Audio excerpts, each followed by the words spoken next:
Đã ghét nhau thì quả bồ hòn cũng méo. Vừa qua, Trung Quốc đã đả kích liên hoàn đại kình địch Hoa Kỳ trên nhiều mặt trận. Hết gay gắt chỉ trích Washington có thái độ bất nhất trong ngoại giao, đến cáo buộc Mỹ và Úc vi phạm nghiêm trọng vấn đề nhân quyền. Sau đó, Trung Quốc lại cùng với Nga và Pakistan chỉ mặt gọi tên Mỹ phải chịu trách nhiệm chính trong việc tái thiết kinh tế và xã hội của Afghanistan.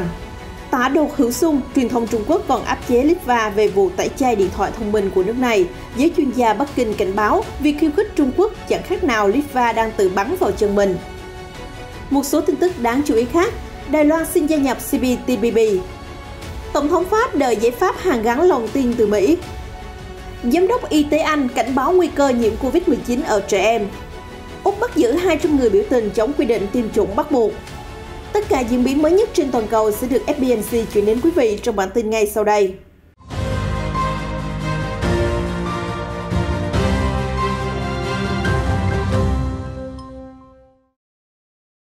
Hôm 22 tháng 9, người phát ngôn Bộ Ngoại giao Trung Quốc Triệu Lập Kiên cáo buộc Washington gấp lửa bỏ tay người khi liên tục phủ nhận mọi nỗ lực của Bắc Kinh trong việc hàn gắn mối quan hệ rạn nứt giữa hai nước.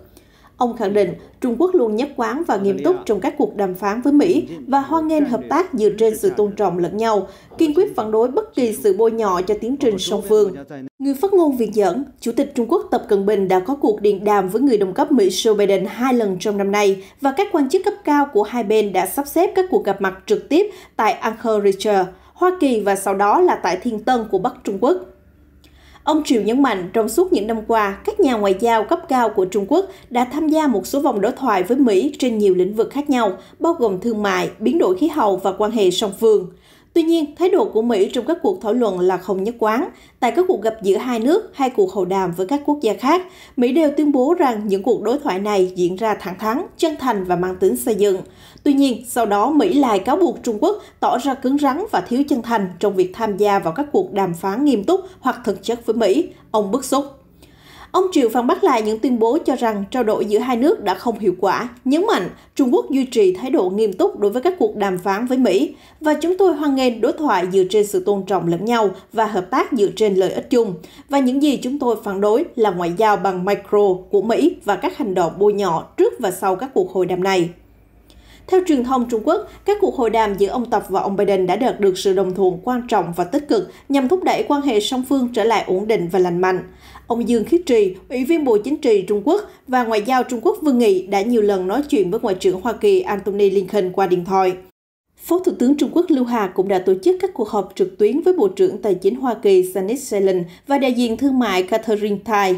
Trong khi đó, đặc phái viên khí hậu Hoa Kỳ John Kerry đã đến thăm Trung Quốc 2 lần trong năm nay.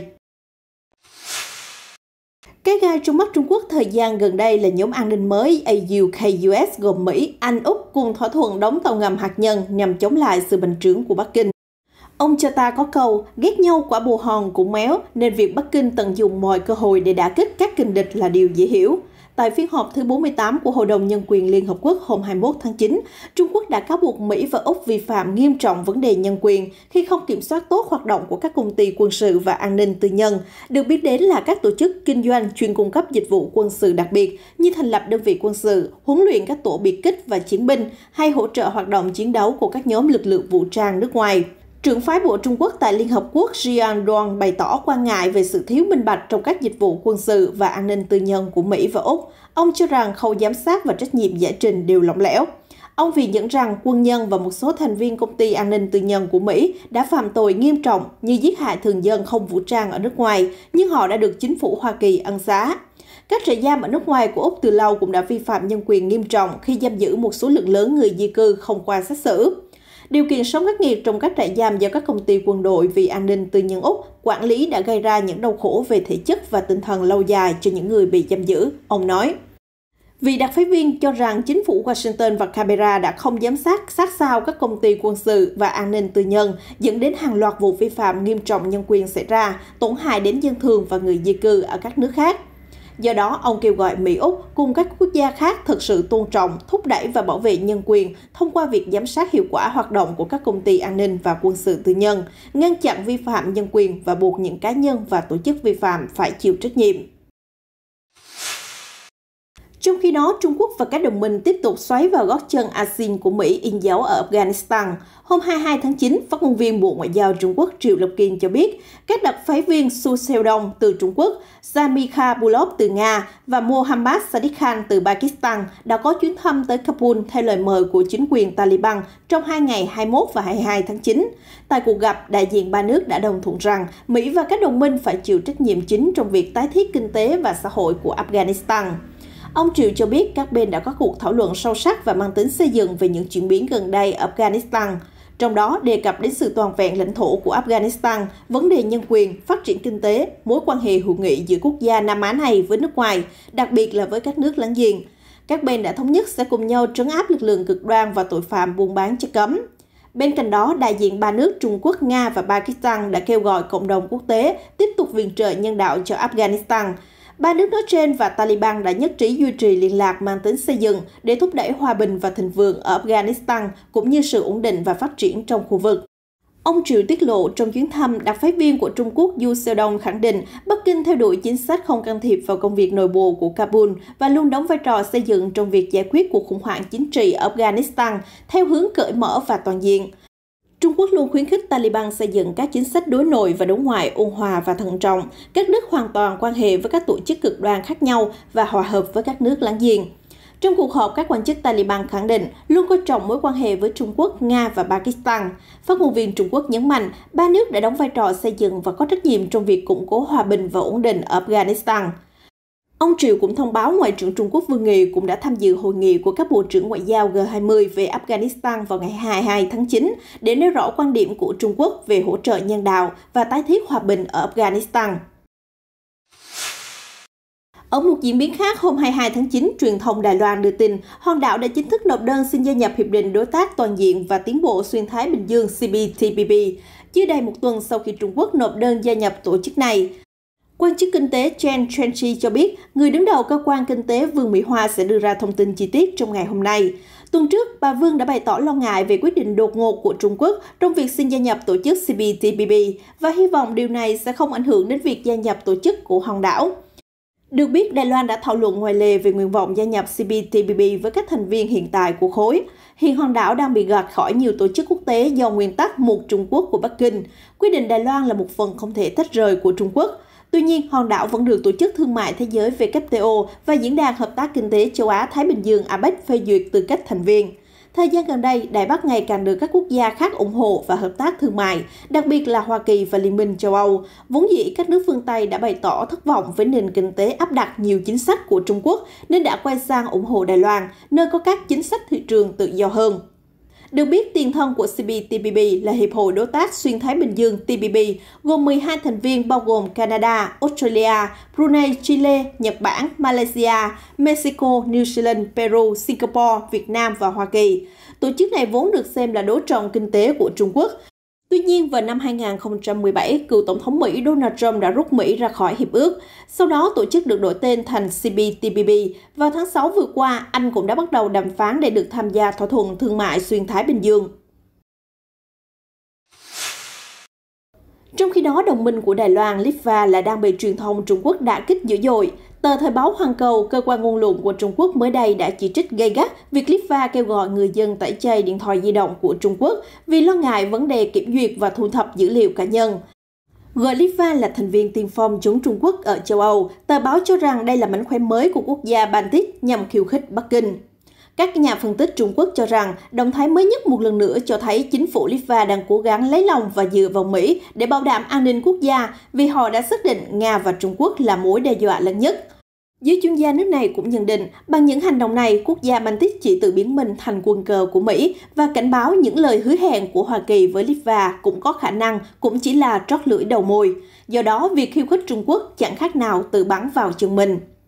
Trước đó, hôm 21 tháng 9, Cơ quan An ninh mạng Litva đã công bố thông tin những chiếc điện thoại thông minh của Xiaomi, Trung Quốc có tích hợp khả năng phát hiện và kiểm duyệt các cụm từ nhạy cảm như Tây Tạng tự do, chủ nghĩa ly khai Đài Loan muôn năm hoặc phong trào dân chủ. Nhà nghiên cứu về châu Âu tại Học viện Khoa học Xã hội Trung Quốc Liu Youkui cho rằng những tuyên bố của Litva là một phần của chính sách tấn công Trung Quốc của nước này.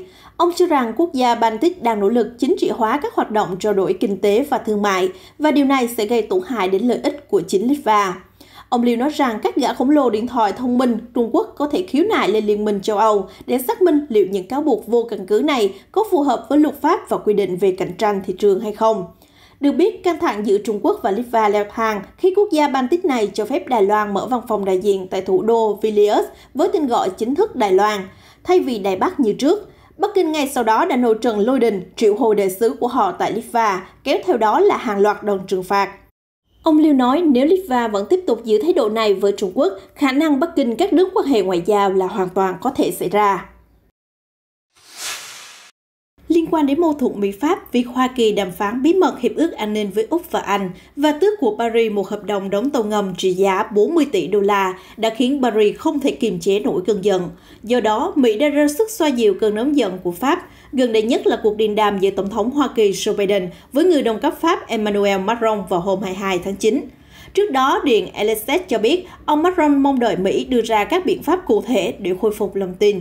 Đồng thời, Tổng thống Pháp cũng kỳ vọng ông Biden thừa nhận rằng cuộc tham vấn với các đồng minh nên được tổ chức trước khi Mỹ, Anh, Úc đưa ra thỏa thuận tàu ngầm hạt nhân. Trong khi đó, sau cuộc gặp với ông Biden, Thủ tướng Anh Boris Johnson đã dùng một số từ tiếng Pháp để gửi thông điệp. Tôi nghĩ đây là lúc người bạn thân mến Pháp nên kiềm chế cơn giận, vì về cơ bản đây là một bước tiến lớn đối với an ninh toàn cầu. Ông cũng nhấn mạnh nhóm an ninh AUKUS không nhằm chống lại Trung Quốc mà chỉ là để tăng cường hợp tác quân sự giữa ba nước.